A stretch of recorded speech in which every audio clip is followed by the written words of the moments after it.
Bonjour à tous, donc je suis de retour. Une petite anecdote pour commencer. En fait, il y a mon N+1 au travail qui a checké mon compte TikTok. Cette histoire, ça m'a un peu chamboulé en fait, parce en soi, je m'en fous qu'il y a des gens qui regardent mon compte ou regardent mes vidéos, mais vu que c'est un peu en lien avec le travail et cetera, bon, ça m'a un peu embêté, mais là je l'ai bloqué et je pense qu'il est quand même assez intelligent pour ne plus, rechecker les vidéos.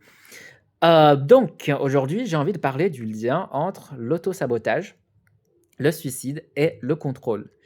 Alors, l'auto-sabotage, je pense que c'est quelque chose extrêmement courant de nos jours, et ça peut, se présenter sous, des formes très, très variées, hein. Bah, moi, tout de suite, je pense à une forme d'auto-sabotage, mais tellement répandue, c'est de dormir très, très tard, malgré le fait qu'on a envie de dormir, malgré le fait qu'on va finir crevé le lendemain et cetera, et souvent ça forme un peu une boucle vicieuse. Il y a une autre forme d'auto-sabotage, cette fois-ci, en fait, ça porterait plutôt sur les relations humaines. Par exemple, hein, parfois vous avez envie d'intégrer un groupe d'amis, mais vous vous sentez pas assez confiant pour le faire. Peut-être vous pensez que vous n'êtes pas très à l'aise sur les relations humaines, ou bien vous êtes, complexé, vous êtes timide, tout ce que vous voulez. Qu'est-ce que vous allez faire? En fait, déjà, dans un premier temps, souvent le prétexte classique, c'est que: «Moi, je suis très bien tout seul». Alors ça, c'est un peu l'argument, que beaucoup de gens qui souffrent de l'autosabotage, vont sortir. Ensuite, il y a un peu cette tendance ou ce mécanisme automatique qui consiste à chercher les défauts aux autres. Alors concrètement, comment ça se passe? Bah, il va penser que, bah, la personne complexée ou, pas assez confiante, il va se dire que, bah, en tout cas, le groupe d'amis, il y a toujours des dramas, hein. Du coup, il va trouver telle ou telle histoire, tel ou tel conflit entre personne A et personne B et il va se dire: «Moi, j'ai pas besoin de ça. De toute façon, ma vie, non, je suis très bien comme ça». Alors, cet exemple n'est peut-être pas aussi parlant, mais la même logique, le même mécanisme peut se reproduire, par exemple, allez, supposons qu'il y a un homme, OK, qui rencontre une femme très, très belle. Bon, il a forcément envie de l'accoster, mais il se sent encore une fois, il se sent pas assez confiant et souvent le prétexte, mais vraiment classique ou bien le la réaction, l'automatisme qui va sortir, c'est qu'il va se penser, il va se dire: «Oh de toute façon, les belles femmes, elles sont toutes superficielles. Moi, j'ai pas besoin de ça. Moi, je cherche des femmes, intelligentes» et cetera.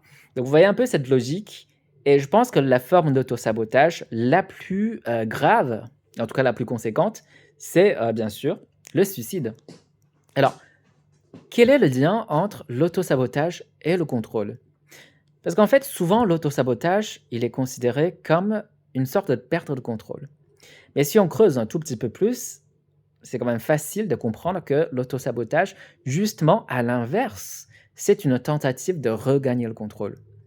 Ou bien c'est une preuve ultime de contrôle. Alors, je vais détailler un peu ça. Si on réfléchit un peu à l'exemple du suicide, il y a beaucoup de gens qui commettent le suicide parce qu'en fait, ils ont tellement perdu le contrôle sur tous les aspects de la vie que la seule manière de prouver à soi-même et la seule manière de se convaincre qu'on a encore un minimum de contrôle sur notre vie, c'est de se tuer en se faisant du mal. Comme ça, je prouve à moi-même et parfois aussi à la société que je garde encore un dernier contrôle sur moi-même, c'est-à-dire que j'arrive à m'auto-saboter. Donc en fait, si on y réfléchit un petit peu, c'est un peu le signe ultime d'une forme de contrôle sur soi. Mais à quel prix? Donc si on réfléchit un peu à un autre exemple, par exemple sur le fait de dormir très, très tard, malgré le fait qu'on n'a pas envie de dormir tard, malgré le fait qu'on va finir creuser le lendemain, ça arrive souvent quand, sur des gens qui ont perdu les contrôles sur beaucoup de choses. Donc durant la journée, ils vont faire les choses qui leur sont imposées et souvent, ils se comportent de manière à correspondre aux attentes des parents. Souvent, ils se comportent un peu, conformément aux contraintes sociales et ils ont perdu cette capacité, ils ont perdu ce contrôle, à savoir cette capacité à suivre ses propres envies, cette capacité à se lancer dans les choses qu'ils aiment. Alors souvent, ce qui se passe, c'est que quand ils travaillent, ils n'ont pas envie parce que ça leur est imposé. Quand ils s'amusent, ils se sentent un peu coupables. En fait, ce genre de personnes, je dirais même, beaucoup, beaucoup de gens, hein, dans notre société, ils font des choses non pas par envie, mais par contrainte.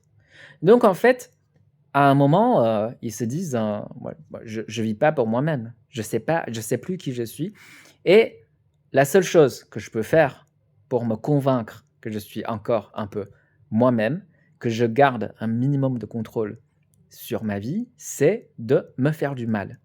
Et comment me faire du mal? Eh bien, dormir tard. Donc en fait, ce genre de personnes ou beaucoup de personnes peuvent avoir l'apparence d'être sous le contrôle. C'est-à-dire, ils travaillent de manière très correcte, ils se comportent de manière totalement correcte, donc ils sont sous le contrôle, mais en réalité, ils sont totalement hors de contrôle parce qu'ils n'arrivent plus à être soi-même. Donc, c'est un sujet un peu, ouais, bah, pourquoi bah, c'est un sujet un peu sombre qu'on a abordé aujourd'hui, mais j'espère que, ça va aller parce que moi je trouve que dès qu'on arrive à intellectualiser les choses, bon, on sort toujours, grandi et on arrive toujours vraiment à évoluer, à justement à relever les défis qui sont posés par ce genre de problèmes, qui sont non seulement, sociétals, hein, mais qui sont surtout, liés à nous-mêmes et la prochaine vidéo, je compte la consacrer à un peu à l'origine de toutes ces formes d'auto-sabotage, à savoir, bah, ça, j'ai inventé un nom comme ça. Moi, je trouve qu'il y a un syndrome vraiment banalisé de nos jours, c'est le syndrome d'auto-jugement et le syndrome de l'auto-surveillance. Donc, ça va être une vidéo, je dirais pas sombre, mais assez intellectuelle, on va dire. Et voilà, je pense que ça fait déjà 7 minutes et je suis content d'avoir fait une nouvelle vidéo. Allez, aujourd'hui, je fais un webinaire, je suis très content. Je suis extrêmement fier de moi.